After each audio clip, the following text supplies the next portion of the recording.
ఓం హ్రీంకారాసనగద్భితానలసికాం సౌహ క్లీం కళాంభిప్రతీం సౌవర్ణాంబరధారణీం వరసుధాధౌతాం త్రినేత్రోజ్వలాం వందే పుస్తకపాశమంకుశధరాం స్రగ్భూషితాముజ్వలాం త్వాం గౌరీం త్రిపురాం పరాత్ ప్రగళాం శ్రీచక్ర సంచారిణీం. ఓం శ్రీ బెజవాడ కనకదుర్గాదేవ్యై నమః. శ్రీ దుర్గామల్లేశ్వరాభ్యాం నమః. చాలా మందికి కొన్ని అనుమానాలు ఉంటాయి. ఏమంటే మేము నిత్యం పూజ చేస్తున్నాం ప్రతిరోజు కూడా, అయినా సరే మాకు మేము కోరుకున్న కోరికలు తీరడం లేదు. ఎవ్వరు ఏ పూజలు ఏ రోజు కూడా చేయనటువంటి వాళ్ళందరూ కూడా చాలా సుఖంగా సంతోషంగా జీవితాన్ని గడుపుతున్నారు. మరి మాకు వచ్చేసరికి ఇల్లు లేదు, స్థలాలు కొనుక్కోలేకపోయాం. అలాగే మా పిల్లలందరూ కూడా మంచి ఉద్యోగాల్లోకి రాలేకపోయారు. పెళ్ళిళ్ళు అనేటటువంటి కొంతమందికి బ్రేక్ అయిపోయినాయి. ఇలాంటి రకాల సమస్యలు. ఈ సమస్యల కోసమని మేము కొంతమంది జ్యోతిష్కుల దగ్గరికి వెళ్తే వాళ్ళు రెమెడీస్ పేరుతో లక్షల రూపాయలని మా దగ్గర నుంచి తీసుకొని హోమాలు చేశారు. ఆ తర్వాత పూజలు జరిపించారు. ఇవన్నీ కూడా జరిగినాయి. అయితే మరి మాకు ఫలితాలు ఎందుకు రావడం లేదండి అనేటటువంటి డౌట్ చాలా మందికి ఉంటుంది. అది కేవలము దానికి ఆన్సర్ ఏంటంటే మీ తప్పే. ఎలా అంటే ఎవరు చెప్పరు ఎవరు మంచి గురువులు ఎవరు చెడ్డ గురువులు. మంచి గురువు ఎప్పుడు కూడా నేను మంచి గురువుని అని చెప్పుకోడు, అసలు నేను గురువునే అని చెప్పుకోడు ఆయన. షిరిడి సాయినాథుడు, దత్తాత్రేయులు వారు, నాథ సాంప్రదాయంలో వీళ్ళంతా మత్స్యేంద్రుడు, వీళ్ళంతా కూడా శ్రీపాద వల్లభుడు వచ్చి గురుదేవులు రెండవ అవతారమైనటువంటి దత్తాత్రేయ రెండవ అవతారమైనటువంటి నృసింహ సరస్వతి స్వాముల వారు వచ్చి నేను నీ గురువును, నా దగ్గరికి రా, నేను నీ సమస్యలు తీరుస్తానని ఎక్కడన్నా చెప్పినట్టు గురు చరిత్రలో ఉందా లేదా శ్రీపాద వల్లభ చరిత్రలో ఉందా? చెప్పుకో. ఎవర్రా పబ్లిసిటీలు చేసుకుంటారంటే బయట ఏమి లేనటువంటి వాళ్ళు, వాళ్ళు పొట్టకూటి కోసం వచ్చినటువంటి వాళ్ళు పూజారులు, జ్యోతిష్కులు, సాధువులు, పీఠాలు ఆశ్రమాలు పెట్టి సాధువుల కింద ఉంటారు. వీళ్ళు ఎన్నటికీ కూడా ప్రవచనకారులు, వీళ్ళంతా ఎన్నటికీ కూడా గురువులు కాలేరు వీళ్ళు. ఎందువల్లంటే గురువు అంటే ఏంటి? పరమహంస యోగానందుల వారు యోగదాస్ సత్సంగ అధ్యక్షులు, గురుదేవులైనటువంటి మహావతార్ బాబాజీ గారి శిష్యులైనటువంటి లహరి మహాశేష శిష్యుడు యుక్తేశ్వర్ బాబాజీ, యుక్తేశ్వర్ బాబాజీ యొక్క శిష్యుడు పరమహంస యోగానందుల వారు, వారి శిష్యులు శాంతానందగిరి గారు. ఆ శాంతానందగిరి వారు మా గురువు గారు వైఎస్ఎస్ రాంచీలో ఉంది. వీళ్ళంతా కూడా మరి అన్ని ఆనంద మార్గ ప్రభాత్ రంజన్ సర్కార్ గారు, తర్వాత ఈ యొక్క రమణ మహర్షుల వారు, మాణిక్ మహారాజ్, వీళ్ళంతా కూడా కలుస్తూ ఉండేవారు. మరి వీళ్ళని యోగులు అనాడా, వీళ్ళని గురువులు అనాడా? మరి అలా కాకుండా మీరు ఎవరి దగ్గరికి వాళ్ళ దగ్గరికి వెళ్ళి సమస్యలు పరిష్కారాలు చెప్పమంటే వాళ్ళ వాళ్ళ బ్రతుకులే వాళ్ళకి స్టాండర్డ్ లేదు, వాళ్ళ జీవితాలే వాళ్ళు సరి చేసుకోలేకపోతున్నారు. మీకేం చేస్తారు? పరమహంస యోగానందుల వారు మాత్రం క్లియర్ గా చెప్పారు what is the definition of a guru అని. A guru should be designated by the God. భగవంతుడు డిజిగ్నేట్ చేయాలి, గురువు కింద నియమించాలి. ఇప్పుడు సర్వజ్ఞ పీఠం ఉంది, జగద్గురువులైనటువంటి ఆది శంకరాచార్యులు వారు వచ్చారు.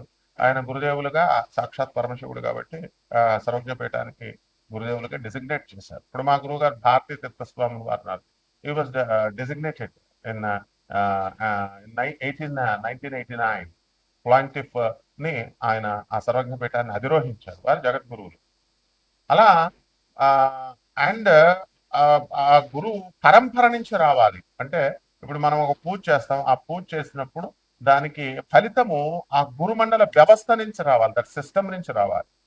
వీళ్ళకేమొస్తాయి? ఇప్పుడు వీళ్ళు మామూలుగా పాపం ఏదో ధనం పెడతారు, వాళ్ళు కూడా పాపం ఏదో ధనం పెట్టించుకుంటారు, ఆయురారోగ్యాలు ఉండాలని చెప్పి ఆశీర్వదిస్తారు, అంతవరకే చేయగలుగుతారు. కానీ ఆశీర్వాదం ఫలించాలంటే మనకు వాక్ సిద్ధి ఉండాలి, సాధన బలం ఉండాలి, డిజిగ్నేటెడ్ బై గాడ్ అయి ఉండాలి. వాళ్ళు ఇవన్నీ ఉండవు.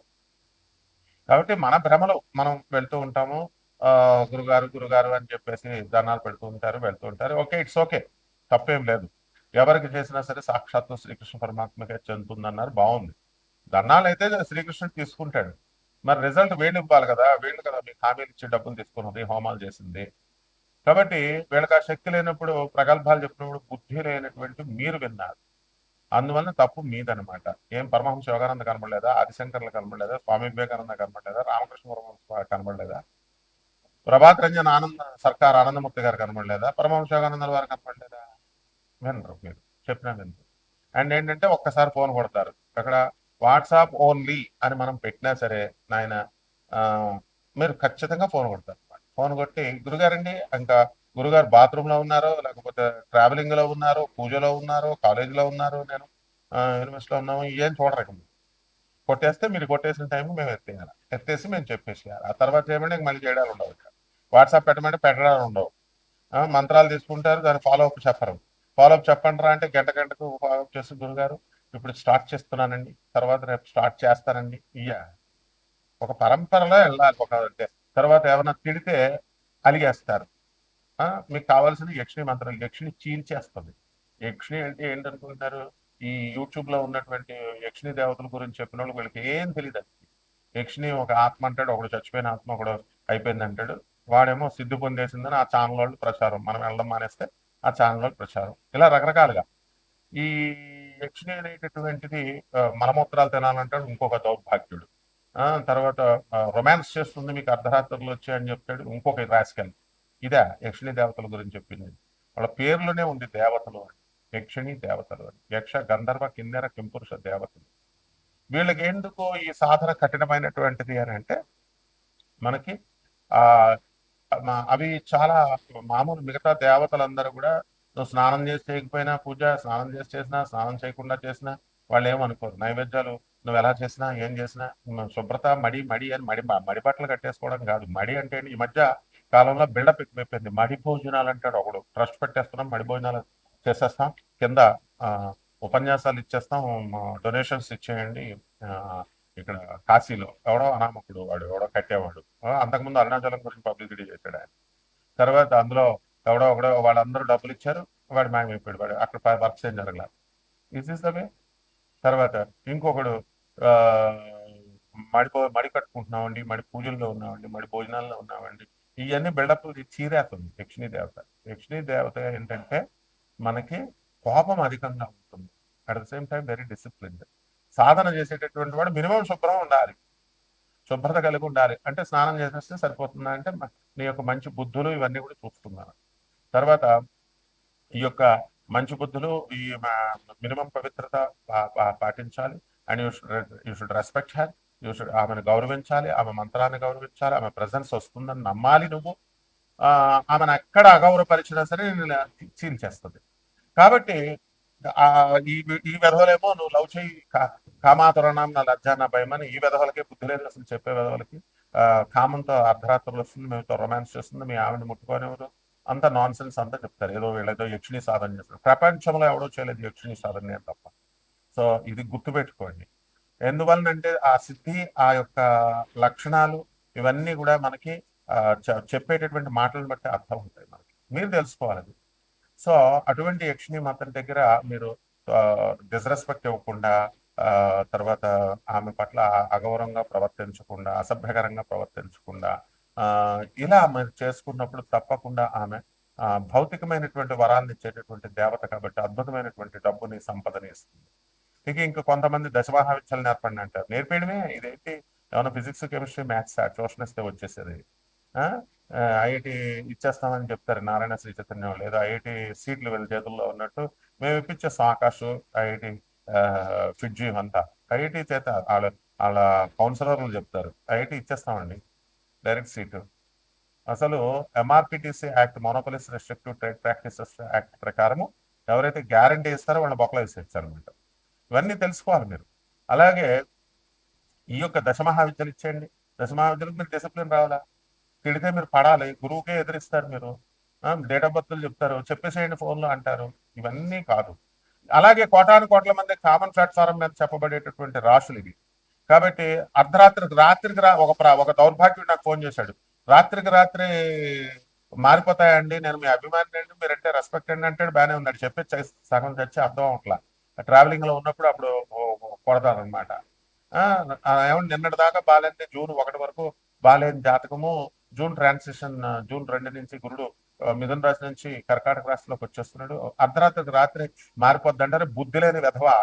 ఫస్ట్ అసలు జాతకాలు మారడం అంటే రాశిఫలాలు ఈ గాడిదలు చెప్పేటటువంటి అందరూ ఈయన జాతకాలు మారిపోతాయి, ఈ పూజలు చేసేస్తే మారిపోతాయి, ఇది చేసేస్తే మారిపోతాయి అని చెప్తే నువ్వు చేయించుకున్నావు. చేయించుకున్నటువంటి వాళ్ళకి ఏమైనా మారిందా? ₹1 ఇవ్వలేదు, పావలా ఇవ్వలేదు, స్టూపిడ్ ఫెలో. మారిపోద్దా అని నువ్వు డిస్కషన్స్ చేయడానికి ఆ ఫోన్ నెంబర్ పెట్టింది. నేను ఏమైనా మీ ఫ్రెండ్, నా 2 hours టైం, 2 minutes టైం అని అంటారు.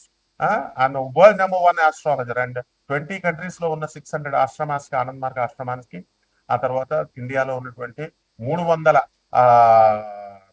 ఆశ్రమాలకి రిప్రజెంటేటివ్ గురువుని, ఇంటర్నేషనల్ కోఆర్డినేటర్ని. అరే పర్సనల్ అపాయింట్మెంట్ అంటారు కొంతమంది. పర్సనల్ అపాయింట్మెంట్ అనేది కుదరదు. బికాస్ యాజ్ ఎ ప్రొఫెసర్ నాకు మొత్తం ఆల్ ఇండియాలో ఉన్నటువంటి స్టూడెంట్స్ మేము చూసుకోవాలి. సివిల్ సర్వీసెస్ ఇలాంటి ఎగ్జామ్స్ రాసేవాళ్ళు ఉంటారు. ఆయన only for IAS, IPS ministers వాళ్ళకే, ఎమ్మెల్యేలు, ఎంపీలకి వాళ్ళకే సరిపోదు మాకు అపాయింట్మెంట్ ఇవ్వడానికి, మా స్టూడెంట్స్ చూసుకోవడానికి. కామన్ మ్యాన్ అది హర్ట్ చేయడానికి కాదు. We don't have enough time. అందుకని చెప్తున్నా సరే అర్థం చేసుకోవట్లేదు. సో దీన్ని బట్టి, ఈ యొక్క కర్మలను బట్టి, ఈ ప్రతి ఒక్కడు కూడా ఈ పూజలు చేయాల్సినటువంటి అవసరం లేదు. అయినా సరే మీ జాతకాలను మార్చుకోవచ్చు డిసిప్లిన్ వల్ల. అది ఎలాగో మా ఒక్కొక్క రాశికి ఎలా ప్రభావితం చేస్తుందన్నది నేను చెప్తాను. సింహరాశి, ఈ సింహరాశి వారికి అందరికీ కూడా కాస్త జన్మంలో ఉన్నటువంటి కేతుగ్రహ ప్రభావం వలన ఉద్రేకమైనటువంటి ఆలోచనలు, ఉద్రేక తత్వము ఇలాంటివన్నీ కూడా వస్తాయి. బ్రెయిన్ సరిగ్గా పనిచేయనివ్వకుండా మీరు పిల్లల పైన, తర్వాత సంసారం పైన, వీటిపైన మీరు మైండ్ పెట్టడము ఇలా జరుగుతూ ఉంటాయి. అయితే చేయాల్సినటువంటి విద్యుక్త ధర్మాలు మీరు ప్రొఫెషనల్గా మీరు చేయాల్సిన దాంట్లో కాన్సన్ట్రేషన్ అనేటటువంటిది పూర్తిగా మీరు పెట్టలేకపోవడము ఇలాంటివన్నీ కూడా జరుగుతూ ఉంటాయి. అయితే ఎక్స్ట్రా కరికులర్ యాక్టివిటీస్లో మీరు పాల్గొనడానికి చాలా ఛాన్సెస్ మీకు వస్తాయి. అలాగే వ్యయంలో ఉన్నటువంటి ఈ యొక్క గురుగ్రహ ప్రభావం వలన మీరందరూ కూడా సెక్యూరిటీలు, షూరిటీలు కనుక పెట్టినట్లయితే మరి ప్రాబ్లమ్స్లో ఇరుక్కుపోవడానికి అవకాశాలు అధికంగా ఉన్నాయి. అలాగే వ్యవసాయం చేస్తున్నటువంటి వాళ్ళు మరి ఫర్టిలైజర్స్, ఎరువులు ఇలాంటి రసాయనాలు విధించకుండా ఆర్గానిక్గా మీరు ఈ యొక్క వ్యాపారాలు చేసేటటువంటి వాళ్ళు చాలామంది ఉన్నారు వ్యవసాయం. సో అటువంటి వాళ్ళందరూ కూడా మనకి ఈ యొక్క రాశి వారికి వ్యవసాయం అనేటటువంటి బ్రహ్మాండంగా జరుగుతూ ఉంటుంది. అలాగే లాభాల బాటలో ఈ యొక్క సింహరాశి వారు ముందుకు వెళ్ళడం అనేటటువంటిది ఉంటుంది. అలాగే ఎండాకాలం కాబట్టి వాతావరణం బాగా వేడిగా ఉంది కాబట్టి చక్కగా వ్యవసాయంలో రేట్లు బాగా పెరుగుతాయి. వాతావరణం బాగా లేకపోవడం వల్ల రేట్లు బాగా పెరగడం అనేటటువంటివి జరుగుతాయి. ఈ రకంగా ఈ రాశి వారికి అందరికీ కూడా కొత్త కొత్త వ్యాపారాలు చేయాలనేటటువంటి ఆలోచనలు మీకు అధికంగా పెరగడం అనేటటువంటివి జరుగుతాయి. అలాగే అన్ని రకాల వ్యాపారాలు, డిజిటల్ వ్యాపారాల్లో కూడా లాభాలు కలగడానికి అధికమైనటువంటి అవకాశాలు ఉంటాయి. డిజిటల్ బిజినెస్లో ఉన్నటువంటి వాళ్ళు, సోషల్ మీడియాలో ఉన్నటువంటి వాళ్ళు బిజీగా వీళ్ళు ఉండడం, ఖాళీ లేకుండా పనిచేయడం ఇవన్నీ కూడా అలా ఉంటాయి.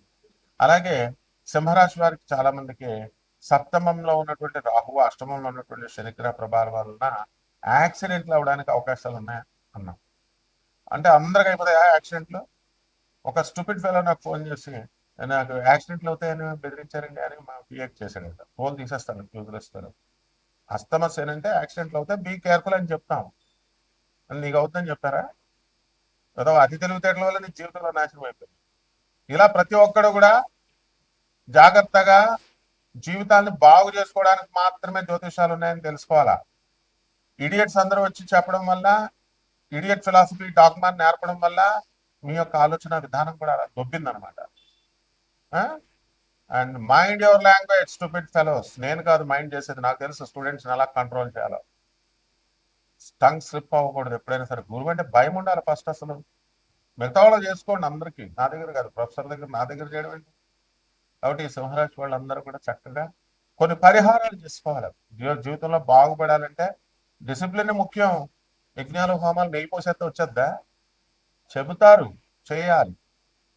ఏం చేయాలి? స్వామి వివేకానంద చెప్పింది చేయాలి, రామకృష్ణ పరమహంస చెప్పింది చేయాలి, ఈ బోగస్ గారు చెప్పింది కాదు. పరిహారాలు ఏంటంటే చక్కగా ఈ యొక్క రాహు బాగాలేదు, శని బాగాలేదు, రాహు జపం చేయాలి, శని జపం చేయాలా, రాహు స్తోత్రాలు చదవాలా, శని స్తోత్రాలు చదవాలా. రాహు కిలోంపావు మినుముల్ని, ఆవుపేట రంగు ఉన్నటువంటి వస్త్రాలు ఇచ్చి పేద బ్రాహ్మణులకు దానం చేసుకోవాలి శనివారం నాడు ఉదయం 8 గంటలకి. శని జపం చేసుకోవాలా. అదేవిధంగా ఈ యొక్క మనము ఈ యొక్క రావి చెట్టుని తెచ్చుకొని కుండీలో వేసుకొని ఇంట్లో పెంచుకోవాలి. తర్వాత దాని చుట్టూ ప్రదక్షిణాలు చేయాలి. తులసి చెట్టుని పెంచినట్టు పెంచండి. తర్వాత బయట వేయిద్దరు కానీ అఫారెస్టేషన్ చెప్పకుండా డిఫారెస్టేషన్ చెప్పిన వాడిని తోలు తీసేస్తాను. జాతకం మారాలంటే అఫారెస్టేషన్ మొక్కలు వేయాలి. నీ జాతకం బాగుపడాలా వద్దా అంతే. చెట్టు చెప్పించేసింది, నువ్వు ఎన్ని చెట్లు నరికావో, మీ వంశంలో వాళ్ళు ఎన్ని చెట్లు నరికారు, ఇవన్నీ చాలా ఉంటాయి. అందుకే గురువు కావాలంటారు. శుభమస్తు.